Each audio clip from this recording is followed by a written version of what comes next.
All right, did you see this last night? I saw Kim's photos. The northern lights were visible over Colorado, and it was quite the light show. I miss all the good stuff. I know. Weather Impact senior meteorologist Chris Bianchi is here. Chris, why you said it would be, but then we saw it, and it's like, oh my goodness, why was it so visible last night? You know, I've been in Colorado for over 15 years. Several other meteorologists I've spoken to have been here much longer than that. All collectively agreed that was the best northern lights show we've had here in Colorado in recent memory. And there's a chance we see it again. So what's going on with the Aurora borealis? What is it? What did we see overhead last night?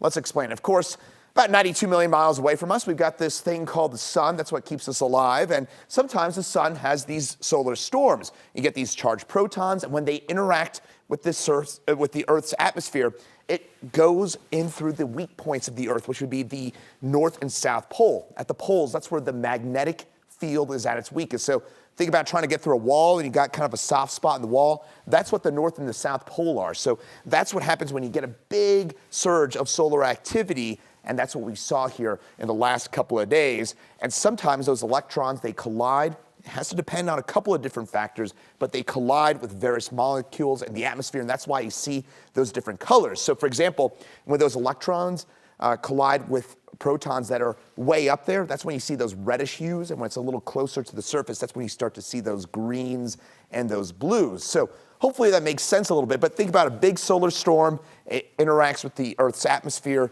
and that's the result, is what you saw there last night. You need a really big solar storm for it to reach as far south as here in Colorado. All right, let's get to the answer of the question you're all asking. I've gotten this 8 billion times so far today. Will we see it tonight?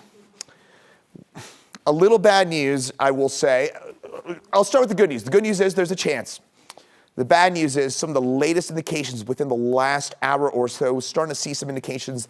We may be looking at a G2 or a G3 magnitude storm. Last night's was a G4. Point being, the storm that we're looking at now looks a little weaker than what we saw last night. So no guarantees, but your highest odds to see potentially see the northern lights would be as you head just east of Denver. You get away from the cloud cover. So get to, say, just east of the airport, Bennett, Strasburg, or Bar Lake, or you get east of, say, Greeley in eastern Weld County. That's going to be your best chance of seeing it between 5 and 9 p.m. It's going to be on the front end. We had the third and final CME coronal mass ejection, basically the kind of final piece of this solar storm.